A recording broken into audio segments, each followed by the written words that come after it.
bien-aimés dans les seigneurs, il y a mis des ondes. Auditeurs, il y a mis des ondes. Salut. Voici l'émission, la voix de celui qui crie dans le désert, préparer le chemin du Seigneur. L'un des droits Saint-Francis, présenté par l'Église de Dieu, Mont-des-Sillons, Montréal, Canada. Vous voulez nous joindre ou nous visiter et nous contacter au code régional 614 388 1593 ou encore écrivez à Église de Dieu, Mont-des-Sillons, casier postal 46 747 C.O.P. pour la Saint-Jean, R.P.O. Hier Québec, H9H 5G9. Encore, soyez bienvenus et bonne écoute. Louez l'Éternel, vous toutes les nations, célébrez-les, vous tous les peuples, car sa bonté pour nous est grande et sa fidélité dure toujours. Louez l'Éternel. Mes bien-aimés dans les seigneurs, il y a mis des ondes, que Dieu, dans son amour et dans sa grâce infinie, vous bénisse et vous garde. Je suis dans la joie que vous soyez à l'écoute de notre émission, La voix de celui qui crie dans le désert, préparer le chemin du Seigneur. J'aimerais lire pour vous aujourd'hui dans Romains chapitre 12, versets 1 et 2. Je vous exhorte donc, frères, par la compassion de Dieu, à offrir vos corps comme un sacrifice vivant, saint, agréable à Dieu, ce qui sera de votre part un culte raisonnable. Ne vous conformez pas au siècle présent, mais soyez transformés par le renouvellement de l'intelligence afin que vous discerniez quelle est la volonté de Dieu, ce qui est bon, agréable et parfait. Que Dieu, dans son amour éternel, bénisse ces versets pour la plus grande gloire de Dieu. Auditeurs, auditrices et amis des ondes, chers pasteurs, chers évangélistes, que Dieu vous bénisse. Je vais saluer tout particulièrement tous les membres de l'Église de Dieu, Mont-des-Sillons. Que Dieu vous bénisse, que Dieu vous garde. Je vous aime dans l'amour de notre Seigneur et Sauveur Jésus-Christ. Aujourd'hui, je vais développer une série de prédications dans Romains, chapitre 12, versets 1 et 2, pour votre sanctification. Que Dieu vous bénisse. Dans Philippiens, au chapitre 4, le verset 8, nous lisons: au reste, frères, que tout ce qui est vrai, tout ce qui est honorable, tout ce qui est juste, tout ce qui est pur, tout ce qui est aimable, tout ce qui mérite l'approbation, ce qui est vertueux et digne de louange, soit l'objet de vos pensées. Soit l'objet de vos pensées. Verset 9. Ce que vous avez appris, reçu et entendu de moi, et ce que vous avez vu en moi, pratiquez-les. Et le Dieu de paix sera avec vous. Le Dieu de paix sera avec vous. Dieu soit loué. Nous avons le Dieu de paix avec nous. Et dans 1 Pierre, au chapitre 2, du verset 4, alléluia, il a dit: approchez-vous de lui, le Dieu de paix, qui est vivante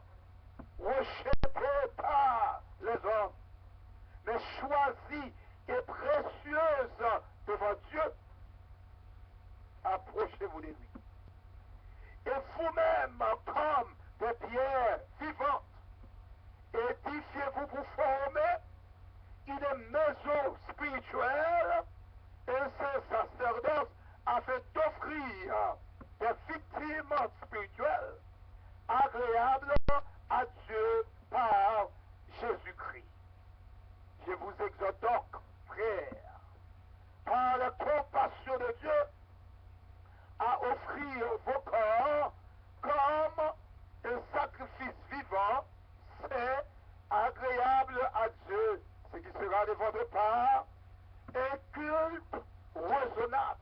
Ne vous conformez pas au siècle présent, mais soyez transformés par le renouvellement de l'intelligence, afin que vous discerniez quelle est la volonté de Dieu, ce qui est bon, agréable et parfait.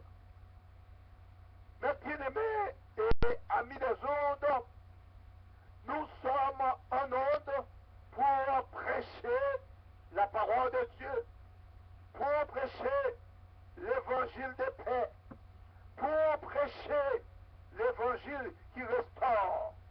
Nous ne sommes pas en onde pour faire un cours de philosophie, mais nous sommes là pour prêcher la parole qui libère.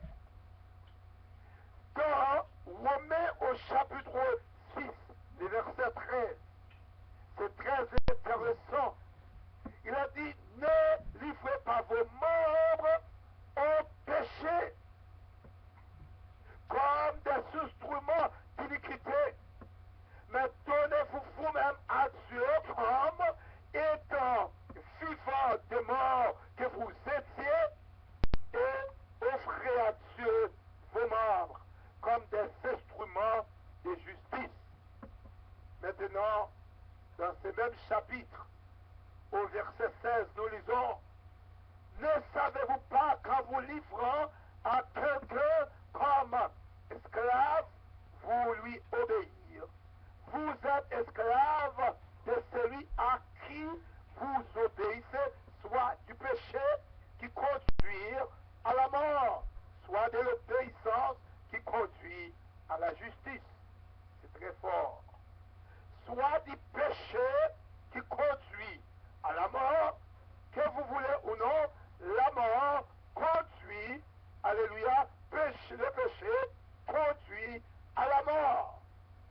Qui que vous soyez, riche, pauvre, blanc ou noir, intelligent, amen, barbare, instruit, politicien, riche, chef d'État, la Bible dit, alléluia, gloire à Dieu, soit du péché qui conduit à la mort, le péché conduit à la mort, soit de l'obéissance qui conduit à la justice. Ne vous conformez pas au siècle présent. Ne vous conformez pas au siècle présent, jeunes gens. Ne vous conformez pas au siècle présent, jeunes filles. Ne vous conformez pas au siècle présent, membres de l'Église. Ne vous conformez pas au siècle présent, prophète, qui que vous soyez à l'écoute. Ne vous conformez pas au siècle présent. Et Jean de 15, n'aimez point le monde, ni les choses qui sont dans le monde. Si quelqu'un aime le système de ce monde, l'amour du Père n'est point en lui. Et la Bible dit, dans le verset 16, 17, 18, car tout ce qui est dans le monde, car tout ce qui est dans le monde, les belles femmes, les beaux hommes, les belles maisons, l'argent, l'or, le pouvoir, la couleur. Amen. Car tout ce qui est dans le monde, la convoitise de la chair, la convoitise des yeux et l'orgueil de la vie ne vient pas du Père, mais vient du monde.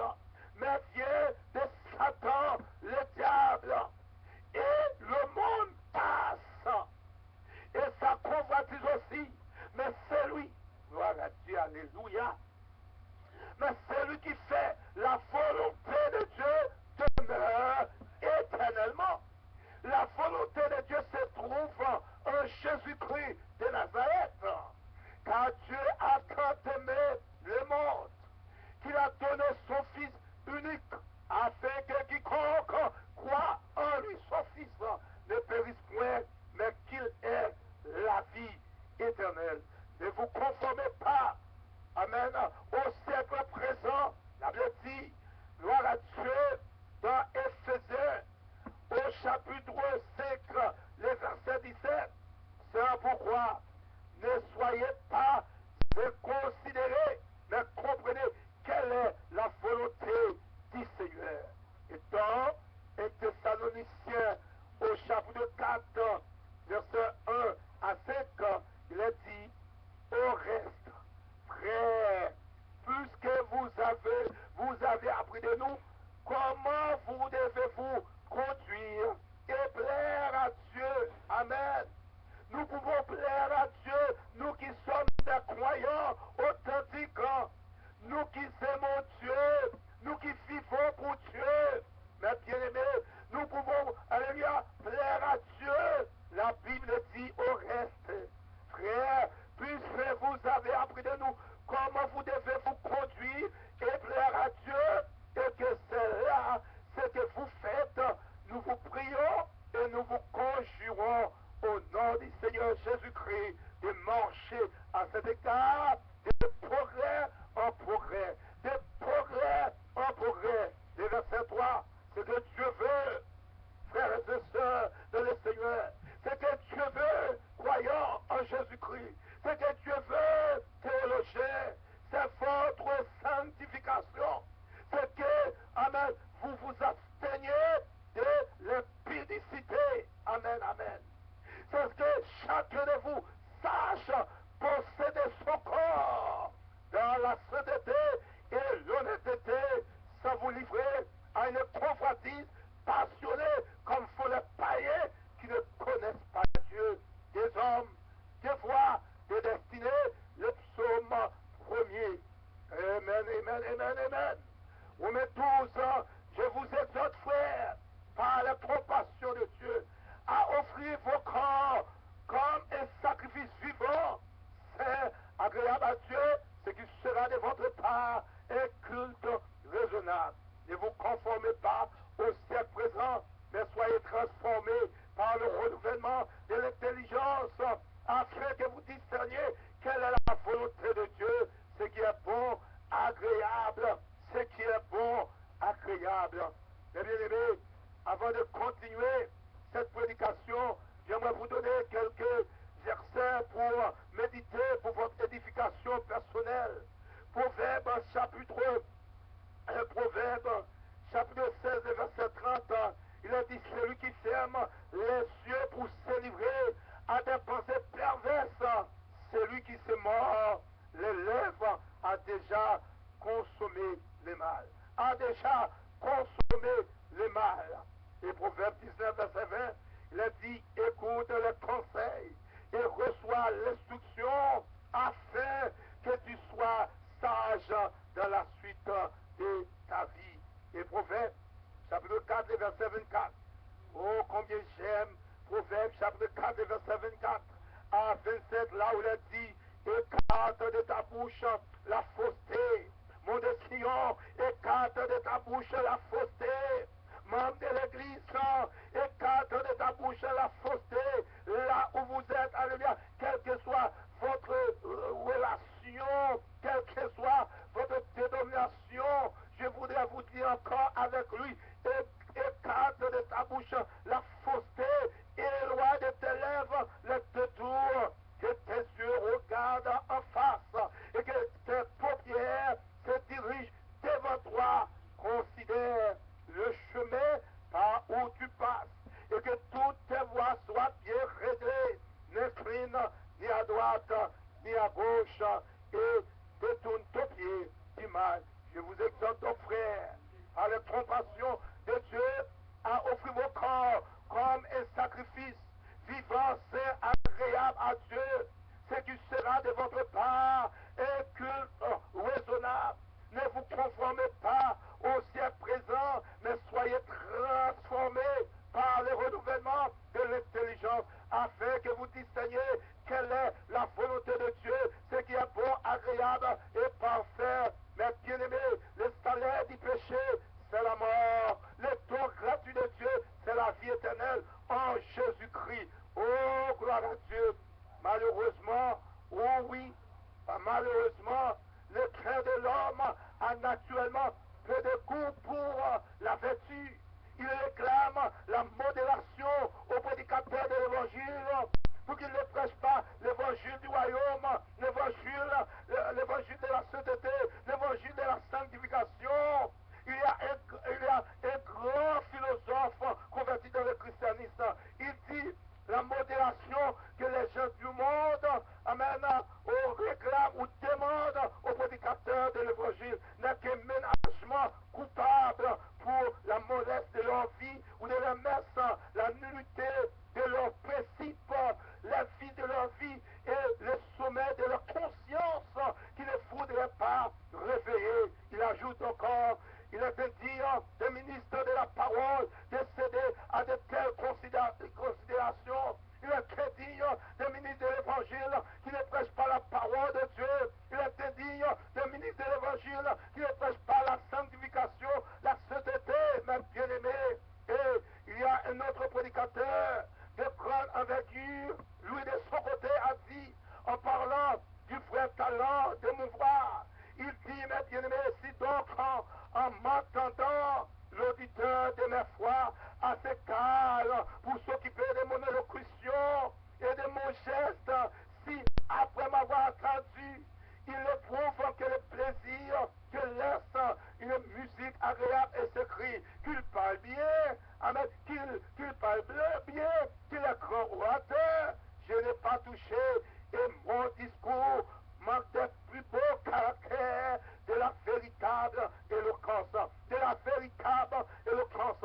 Aujourd'hui, nous avons besoin de la véritable éloquence en regardant notre nation, en regardant notre jeunesse, en regardant, alléluia, nos églises, amen, ici au Canada, nous avons besoin, mes bien-aimés, des hommes moins par le Saint-Esprit, des hommes pour sauver des vies, des hommes moins par le Saint-Esprit pour sauver des mariages.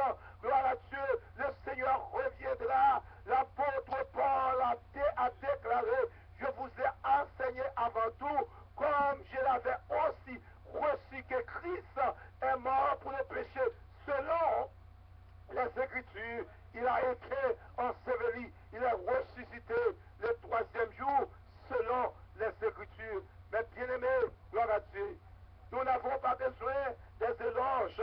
Oh, nous n'avons pas besoin d'entendre qu'il parle bien, qu'il est grand orateur. Lui, il a dit, je n'ai pas touché. Et mon discours manque des plus beaux caractères de la véritable éloquence. Mon discours manque la condition essentielle que requiert le Saint-Esprit de Dieu. Ensuite, il a dit, si au contraire, pendant que je parlais, l'auditeur s'est senti profondément ému, si uniquement frappé des vérités que j'annonçais, il n'a pas eu de loisir de songer à la diction. Si je l'ai entraîné comme tout palpitant dans ma course, sans lui laisser, pour ainsi dire, la liberté de respirer, si à mesure que je parlais, son cœur s'est attendri, s'il a poussé des soupirs, éclaté en sanglots, versé des larmes et pris une résolution ferme de faire ce que je lui demandais. J'ai atteint mon but, ma prédication a été touchante et elle a été ce qu'il fallait. Nous avons besoin de prédication, mes bien-aimés dans le Seigneur, chers pasteurs, chers évangélistes, nous avons besoin le même esprit qu'avait animé l'apôtre Pierre dans Actes des Apôtres, alléluia, au chapitre 2, le verset 37. La Bible dit, après avoir entendu ce discours, ils eurent le cœur vivement touché. Autre traduction, ils eurent le cœur vivement poignardé. Et ils dirent à Pierre et aux autres apôtres, hommes, frères, que ferons-nous pour être sauvés? Nous avons des choses à faire. Nous devons répondre à l'appel de Dieu. Nous avons besoin de répondre à l'évangile de Dieu. Nous avons besoin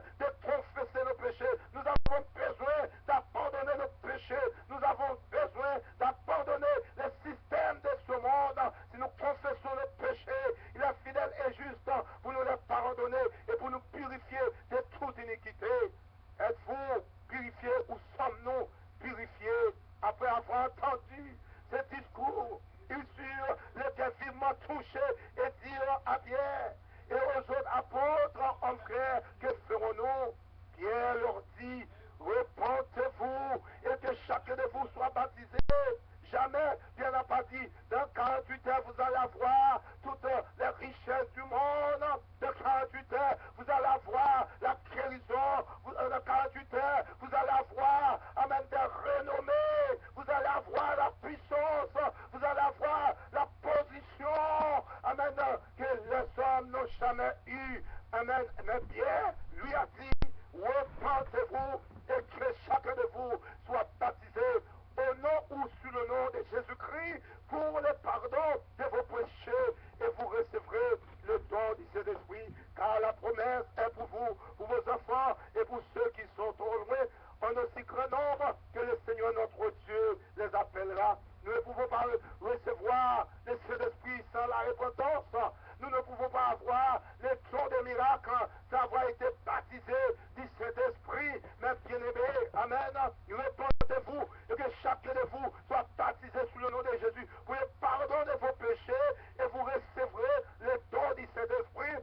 Amen. Je ne suis pas là pour juger, mais parfois je vois des hommes et des femmes qui parlent en d'autres langues, amen, qui disent qu'ils chassent les démons. Je me demande, amen, comment quelqu'un ou quelqu'un peut chasser les démons sans avoir été repenti. L'apôtre Pierre dit, repentez-vous et que chacun de vous soit baptisé au nom de Jésus-Christ pour le pardon de vos péchés et vous recevrez le don du Saint-Esprit. Avant de prêcher, avant d'avoir un ministère, avant d'avoir le don du Saint-Esprit, alléluia, nous avons besoin de la repentance. Mais bien-aimés, gloire à Dieu, la Bible dit, oh oui, dans Acte 40 et par plusieurs autres paroles, il les conjurait et les exhortait disant, sauvez-vous de cette génération perverse. Ce n'est pas moi qui ai dit cela, c'est bel et bien écrit dans votre Bible et dans ma Bible, mes bien-aimés. C'est écrit dans ma Bible et votre Bible. Je vous exhorte, mon frère, par la compassion de Dieu, à offrir vos corps comme un sacrifice vivant, saint, agréable à Dieu, ce qui sera de votre part un culte raisonnable. Ne vous conformez pas au siècle présent, mais soyez transformés, soyez métamorphosés par le renouvellement de l'intelligence, afin que vous discerniez quelle est la volonté de Dieu, ce qui est bon, agréable et parfait. Oui, à 2 versets 40 et par plusieurs autres paroles, il les conjurait et les exhortait disant plutôt, sauvez-vous de cette génération perverse. Ceux qui acceptèrent sa parole furent baptisés. Et en ce jour-là, le nombre des disciples s'augmenta d'environ 3000 âmes. Mais bien aimé, je ne suis pas là pour prêcher la doctrine du baptême. Mais lorsque quelqu'un, alléluia, a accepté le Seigneur, il doit se faire baptiser. Combien de personnes qui sont au sein de l'Église qui refusent de se faire baptiser? Je vous exhorte, mon frère, par la compassion de Dieu, à offrir vos corps comme un sacrifice vivant, c'est agréable à Dieu, et qui sera de votre part et qu'une raisonnable. Il faut accepter le baptême, il faut accepter plonger dans la personne de Jésus-Christ. Mais bien aimé, la Bible dit à tous ceux qui l'ont reçu, à ceux qui croient en son nom, il a donné le pouvoir de devenir enfant de Dieu. Oh, gloire à Dieu, combien je suis heureux. Romains chapitre, vous prêchez, Romains chapitre 12, verset 1 et 2, j'ai entendu pas mal de prédications là-dessus. Amen. Exhortation, consécration à Dieu, humilité et fidélité dans l'exercice des dons et des fonctions. Je vous exhorte. Donc, par la compassion de Dieu, il faut souligner, par la compassion de Dieu, à offrir vos corps. Comment? Comme un sacrifice vivant, saint, agréable à Dieu, ce qui sera de votre part un culte raisonnable. Et encore, dans 1 Pierre chapitre 2, verset 5, il a dit, et vous-même comme des pierres vivantes, et vous-même comme des pierres vivantes, édifiez-vous pour former une maison, amen, spirituelle, et c'est sacerdoce afin d'offrir des victimes, amen, spirituelles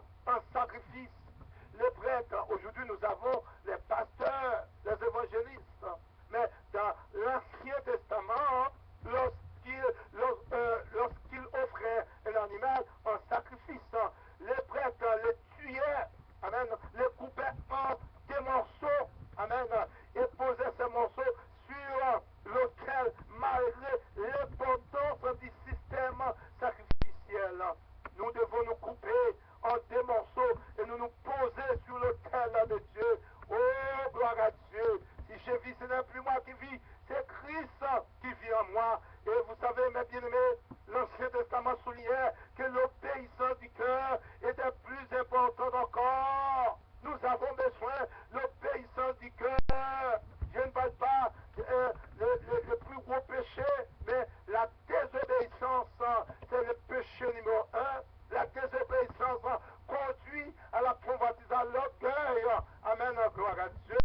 Il est temps d'accepter Jésus. Et je le dis encore, l'Ancien Testament souligne que l'obéissance du cœur était plus importante encore. Jeune garçon, jeune fille, riche et pauvre, veuillez lire Samuel, chapitre 15, verset 22, et le psaume 40, verset 7, Amos 5, verset 21 à 24. Selon Romains, chapitre 12, verset 1 et 3, Dieu désire que nous offrions nous-mêmes un sacrifice en mettant de côté nos propres désirs, nos orgueils personnels, amen, en les suivant, en mettant toutes nos ressources et toute notre énergie à sa disposition et en lui faisant confiance en tant que guide. Mais bien aimés, le monde, les patrons nous exigent davantage que Dieu. Nous travaillons 8 temps presque pour rien. Il nous donne tout simplement une récompense. Le monde demande beaucoup d'énergie. Parfois, les maisons sont brisées, les enfants sont restés sans leurs parents pour travailler, pour avoir de quoi payer. Amen. Nos maisons, pour payer de quoi. Amen. Nous avons besoin pour nourriture. Et pourtant, vanité, tout est vanité. Nous faisons des sacrifices énormes pour y arriver, pour le mois. Et maintenant, Dieu nous a demandé tout simplement de suivre Jésus-Christ de Nazareth. Romains 6, 13. Ne livrez pas vos membres au péché. Ne livrez pas vos membres au péché. Ne livrez pas vos membres au péché comme des instruments d'iniquité. Mais donnez-vous vous-même à Dieu, étant vivant des morts que vous étiez, et offrez à Dieu vos membres comme des instruments de justice. Et verset 16, ne savez-vous pas, amen, quand vous livrant à quelqu'un comme esclave pour lui obéir, vous êtes esclave de celui à qui vous obéissez, soit du péché qui conduit à la mort. Le péché conduit à la mort, soit de l'obéissance qui conduit à la justice. Si j'étais à votre place, je choisirais, amen, de marcher dans l'obéissance. Mes bien-aimés et amis des ondes, frères et sœurs dans le Seigneur, là où vous êtes, je vous aime. Tous les hommes ont des maîtres qu'ils prennent, alléluia, qu'ils prennent pour modèle.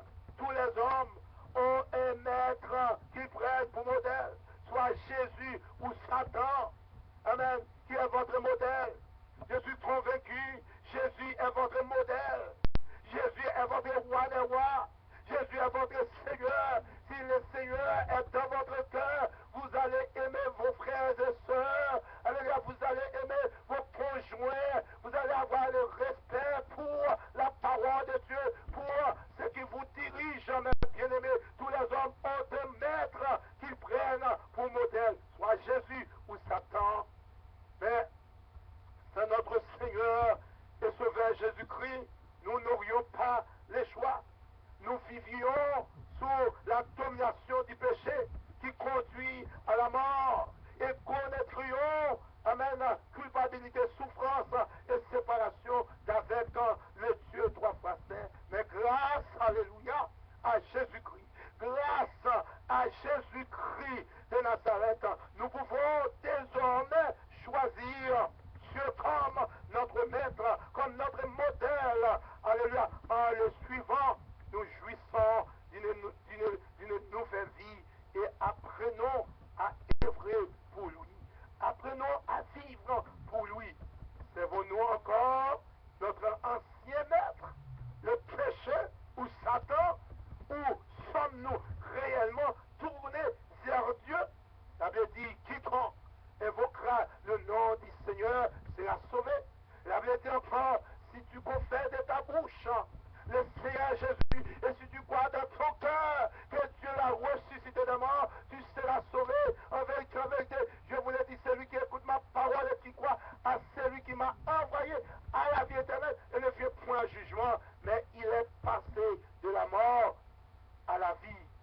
est votre modèle?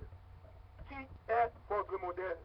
Avant d'y revenir, dans Romains chapitre 12, versets 1 à 3, que veut dire dans Romains 6, 13, dans l'expression instrument de l'injustice? Avez-vous la réponse? Sinon, voici la réponse. Dans l'expression instrument de l'injustice, il faut souligner l'instrument de l'injustice. L'apôtre Paul utilisait les termes qui peuvent désigner à la fois un outil et une arme. Nos compétences, nos capacités et notre corps peuvent être employés au service de nombreuses, amen, causes, bonnes ou mauvaises. Dans le péché, dans la désobéissance, dans l'orgueil, toutes les parties de notre corps sont vulnérables. Amen, sont vulnérables. Nous avons besoin inexorablement le Dieu, amen, le Dieu éternel. Et nous avons besoin de l'Esprit Saint dans notre vie. Je reprends encore dans le péché, dans l'orgueil, dans la méchanceté, dans l'endurcissement, toutes les parties de notre corps sont vulnérables. Mais grâce soit rendue à Dieu. Mais grâce soit rendue à Dieu en Christ Jésus. Toutes les parties de notre corps peuvent toutes être un instrument utile pour le service, utile pour les autres, utile pour glorifier Dieu, utile pour chanter la gloire de Dieu, utile pour gagner des hommes et des femmes, utile pour gagner des homosexuels, utile pour gagner des lesbiennes, utile pour gagner les alcooliques. Mais bien aimé, c'est l'objectif de notre prédication. C'est aussi l'objet du service qui fait toute la différence. Nous sommes pareils à des rayons laser capables de faire des trous dans l'acier, mes bien-aimés.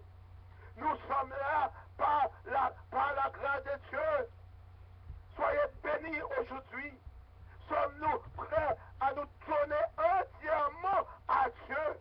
Entièrement à Dieu. Sommes-nous prêts à nous donner entièrement à Dieu en lui donnant de nous, en lui laissant, en lui demandant de nous employer pour, amen, un bel objectif pour sa gloire. Alléluia. Pasteur, évangéliste, moniteur de l'école du dimanche, ne soyez pas découragés. Nous travaillons pour la gloire de Dieu.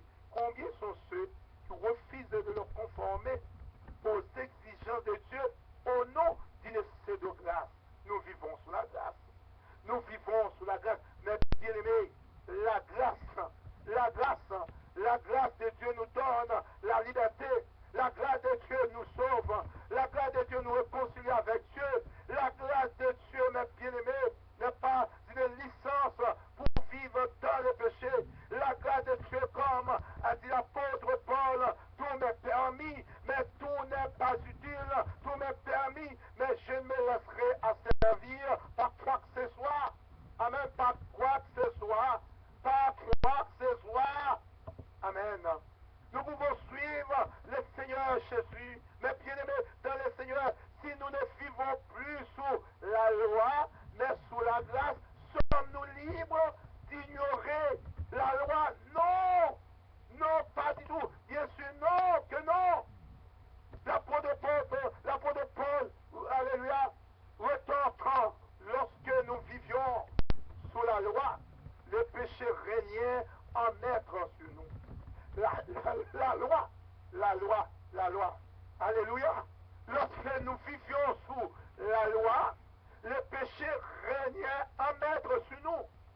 grâce est là pour nous donner la victoire, le pouvoir sur le péché, nous devons garder nos yeux sur Jésus-Christ. Nous vivons maintenant sur la grâce. La grâce règne sur notre vie et qui nous donne le pouvoir de faire le bien, que le mal plutôt que le mal. Et il y a des chrétiens, amen, qui profitent, qui utilisent la grâce pour vivre dans le concubinage. Ils utilisent la grâce pour voler, pour tuer, pour ne pas avoir aucun respect pour les hommes de Dieu. C'est une manque d'égard à l'écart de la grâce. La grâce ne nous donne pas le droit de voler. La grâce ne nous donne pas le droit de vivre dans le concubinage. La grâce ne nous donne pas le droit d'agir comme nous voulons, de nous habiller comme nous voulons. Amen. La grâce nous donne la victoire. Amen. Sur le mal. Nous devons dompter le mal au nom de Jésus-Christ de Nazareth. Il ne faut jamais profiter de la grâce. Il faut profiter plutôt la grâce pour marcher dans la victoire. Nous devons profiter de ce grand privilège, alléluia, que nous avons reçu de la part de notre grand Dieu miséricordieux. Romains 6, les versets 6 et 7. C'est très important. Le pouvoir du péché sur nous a été brisé, tout comme le pouvoir de Satan, le diable, et de ses rentes ont été brisés. Amen. A été brisé plutôt. Satan n'a plus de pouvoir sur les chrétiens évangéliques. Alléluia, gloire à Dieu. Le pouvoir du péché sur nous a été brisé. Le pouvoir de Satan a été brisé par Christ à la croix. Et c'est fait, amen. Et de ce fait, la nature est belle. Et séduction a été hérité, amen, que nous avons hérité. Par Adam, notre vieil homme est ainsi mort une fois pour toutes, et nous sommes libérés de son emprise. Romains 6, 11, considérez-vous comme mort pour le péché. Cela signifie que nous devrions, amen, alléluia, alléluia, alléluia, considérer notre vieille nature comme morte et donc incapable de répondre au péché. De répondre au péché croyant en Jésus-Christ. Mot de Sion, que Dieu vous bénisse. Croyant en Jésus-Christ et amis des hommes, mot de Sion, que cela vous plaise ou non, mais c'est la vérité. Notre union avec Jésus-Christ de Nazareth et notre identification à lui nous amène à renoncer à nos anciennes ambitions, à nos anciens désirs, à nos anciens défauts et objectifs. Désormais, nous voulons vivre pour la gloire de Dieu. De Corinthiens 5, 17. Si quelqu'un est en Christ, il est une nouvelle créature. Les choses anciennes sont passées. Et voici toutes choses sont devenues nouvelles. Mes bien-aimés, dès le début où nous avons commencé une nouvelle vie avec Jésus-Christ, le Saint-Esprit de Dieu nous assiste afin que nous atteignions la plénitude que le Christ a en réserve pour nous. Jésus a beaucoup de choses en réserve pour nous. Par exemple, le métal, mes bien-aimés, est purifié par le feu. Le métal, oui, certainement, en le chauffant, les impuretés brillent et seul le métal pur subsiste. Et très bientôt, Dieu va mettre tous les croyants dans le feu. N'oubliez pas, le métal est purifié par le feu.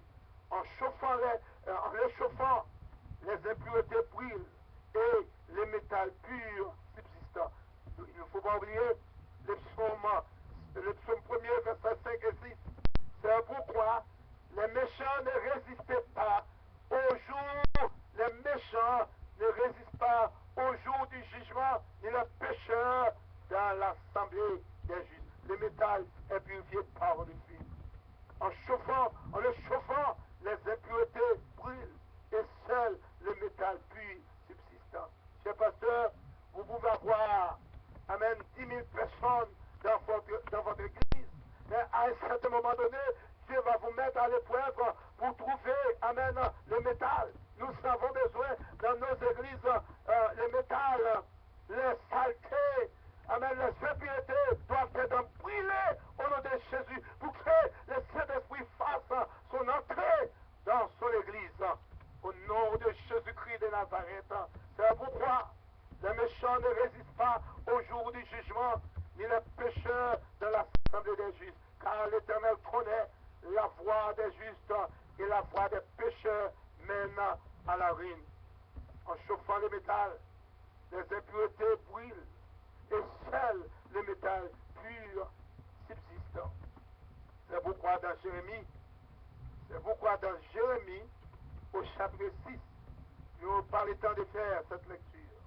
Mais si vous aurez l'occasion, je voudrais vous conseiller de faire cette lecture. Jérémie chapitre 6, verset 29 à 30, en testant les Israélites, Dieu ne trouve aucune pureté en eux, aucune pureté en eux, parce qu'ils persistent dans le péché, persistent dans le mal, persistent dans la fornication, dans l'idolâtrie. Aujourd'hui, pasteur Faurice, j'ai une question pour vous. Je ne m'adresse pas à vous, je vous ne pose pas la question, mais je pose à moi-même cette question. Y a-t-il dans ta vie, pasteur Faurice, des impuretés qui devraient être éliminées? Si oui, amen, je n'aurai pas le choix de me mettre sur l'autel de Dieu. Amen. Amen. C'est très important. Très, très important. Ma prédication, n'oubliez pas, ma prédication est très importante. Elle est là pour le salut des âmes, pour, alléluia, mon salut personnel. Je vous exhorte donc, pasteur Faurice, par la compassion de Dieu, à offrir vos corps comme un sacrifice vivant. C'est agréable à Dieu, ce qui sera de votre part est culte raisonnable. Je m'adresse à mes enfants maintenant. Je m'adresse à tous mes enfants. Je voudrais vous demander, amen, d'offrir vos corps comme un sacrifice vivant. C'est agréable à Dieu, ce qui sera de votre part un culte raisonnable.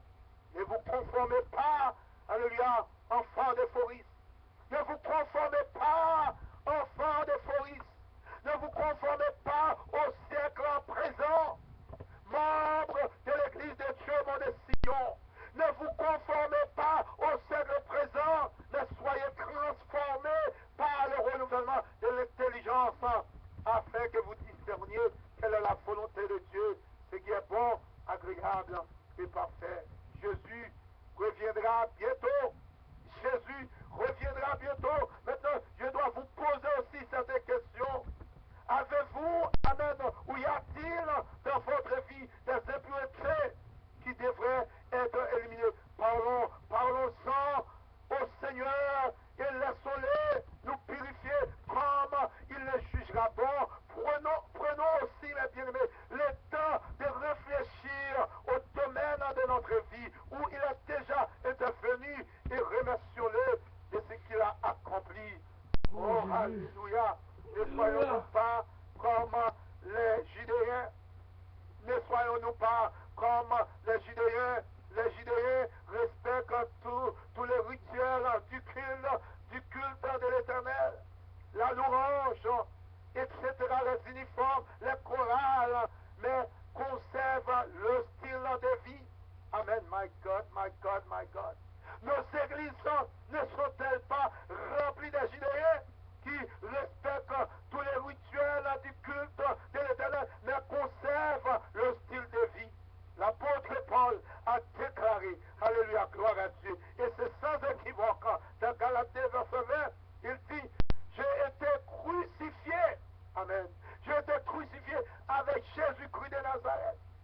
Je vis, là même si je vis, ce n'est plus moi qui vis, c'est Christ qui vit en moi.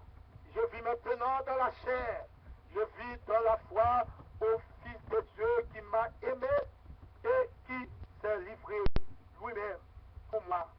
Galates chapitre 1, verset 4, Éphésiens 5, verset 22, titre 2, le verset 14. Revenons, mes bien-aimés,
cherchent leur religion fausse et inutile, leur religion superficielle, leur idolâtrie et leur comportement, alléluia, effronté, Judas dit-il, alléluia, gloire à Dieu, Judas dit-il, est mis pour le jugement et l'exil. Ceux-ci viendront sous le règne de Joachim, sous amen, le choc de la mort de Josias. Judas est en train de faire entrer, de virer le bord, spirituellement parlant, et de s'éloigner de l'éternel. Jérémie 7 aborde 3 thèmes. Premier thème, la fausse religion. Deuxième thème, l'idolâtrie. Troisième thème, l'hypocrisie. Mais bien aimé, ces choses envoient les pécheurs tout droit en enfer. Et à cause de cette prédication, Jérémie frôlera la mort à cause de ce message. Et il l'évitera grâce au chef de Judas, grâce à l'intervention de Dieu, grâce à l'intervention de Dieu. Je vous exhorte, mon frère, par la compassion de Dieu, à offrir vos corps comme un sacrifice vivant, saint, agréable à Dieu, ce qui sera de votre part un culte raisonnable. Le Seigneur Jésus reviendra. Soyez prêts, mes bien-aimés. Soyez prêts, dans jeunes gens. Soyez prêts, dans quiconque à l'écoute. Alléluia. Car Dieu jugera les péchés. Il est réservé aux hommes de mourir une seule fois. Après quoi vient le jugement. Après quoi vient le jugement. La Bible dit dans Jérémie au chapitre 7, gloire à Dieu. Dans le verset 8, il a dit, mais voici que vous vous fiez à des paroles trompeuses qui ne servent à rien, à des paroles trompeuses, à des prédications trompeuses, à des prophéties trompeuses, à des guérisons trompeuses qui ne servent à rien. Quoi? Vous vous mettez de voler, tuer, commettre des adultères, prêter serment de façon hypocrite, c'est brûler de l'encens en l'honneur de Baal, suivre d'autres dieux que vous ne connaissez pas, puis vous venez vous présenter devant moi dans ce temple auquel mon nom est associé, et vous dites, nous avons été délivrés. Et c'est pour commettre toutes ces horreurs. Est-il à vos yeux une caverne de voleurs? Ce temple auquel mon nom est associé, moi-même, je constate, je le vois, alléluia, tel est le cas, déclare l'Éternel. Mes bien-aimés dans le Seigneur, et amis des ondes, je ne suis pas là pour vous juger. Il y a des parallèles entre la vision qu'avaient les Israélites de leur temple et celle que beaucoup ont aujourd'hui de l'Église. Les temples ne faisaient pas partie de leur vie quotidienne. De notre côté, nous avons beau nous rendre le dimanche dans des églises aménagées de façon idéale pour le culte. Souvent, nous sommes insensibles à la présence de Dieu, à la manifestation du Saint-Esprit le reste de la semaine. Le symbole du temple était devenu plus important que la substance de la foi. Nous courons les risques d'accorder plus d'importance au fait d'aller à l'église qu'à la transformation de notre vie par le Seigneur. Nous courons le risque, amen, d'accorder plus d'importance à nos dirigeants, à nos prophètes, que d'accorder à Dieu les droits, la place qui lui est due. C'est fort le message d'aujourd'hui, mais je m'en fous.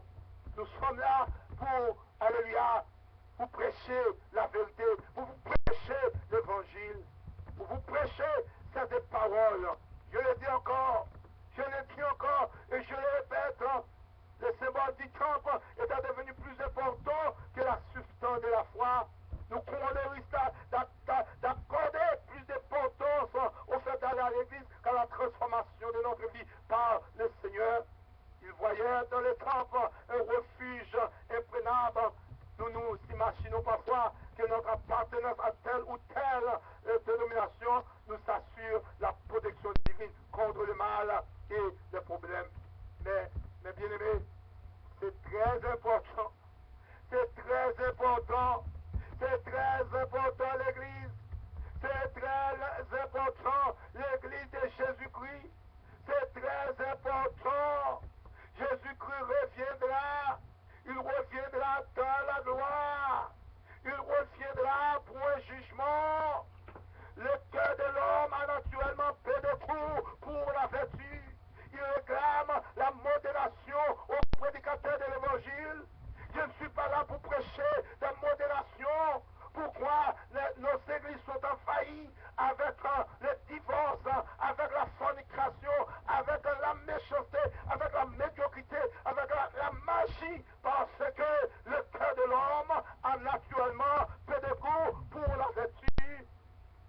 de chercher Dieu et non pas de l'argent, de la richesse. Que cet-il a un homme de gagner le monde entier s'il perdait son âme. Les bien-aimés dans le Seigneur, Jésus-Christ reviendra. Jésus-Christ reviendra. Actes des Apôtres, chapitre 2, le verset 37. Après avoir entendu ce discours, ils eurent le cœur vivement touché. Et ils dirent à Pierre et aux autres apôtres, hommes frères, que ferons-nous? Que ferons-nous? Que ferons-nous? Alléluia. Que ferons-nous? Que ferons-nous? L'Église de l'Amérique du Nord est en train de vivre une situation catastrophique. Catastrophique. Et pourtant, le Seigneur Jésus, il est le même hier, aujourd'hui et éternellement. Après avoir entendu ce discours, ils eurent le cœur vivement touché et ils dirent à Pierre et aux autres apôtres, en frère, que ferons-nous? Jeunes gens, jeunes filles, riches et pauvres, politiciens, avocats. Amen. Voulez-vous poser cette même question? Amen. En frère, que ferons-nous? Jésus est à la porte. Oh, l'argent ne peut pas vous sauver. La relation après la mort vient le jugement. Amen, amen. Oh, mon frère, que ferons-nous? Que ferons-nous? Pierre le dit, repentez-vous et que chacun de vous soit baptisé au nom de Jésus-Christ pour le pardon de vos péchés, pour le pardon de vos péchés. La Bible dit, car Dieu a tant aimé le monde qu'il a donné son Fils unique, afin que quiconque croit en lui ne périsse point, mais qu'il ait la vie éternelle. Oh, vous qui vivez dans le péché, vous qui vivez dans le concubinage, vous qui ne doutez pas le retour de Jésus, vous qui vivez comme cela vous semble bon, vous n'écoutez, alléluia, aucune prédication, vous n'écoutez personne, mais aujourd'hui, le Seigneur Jésus vous appelle.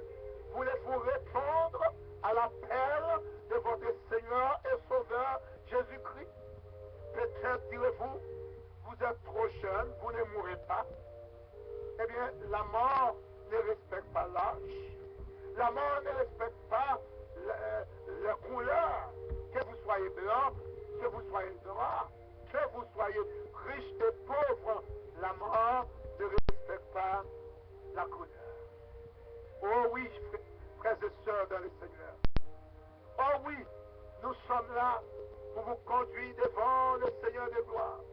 Le Sauveur, si vous entendez cette prédication aujourd'hui, alléluia, il est temps d'accepter le Seigneur Jésus-Christ de Nazareth, car le Seigneur reviendra dans la gloire, dans la gloire, dans la gloire. Alléluia. Le Seigneur Jésus reviendra dans la gloire.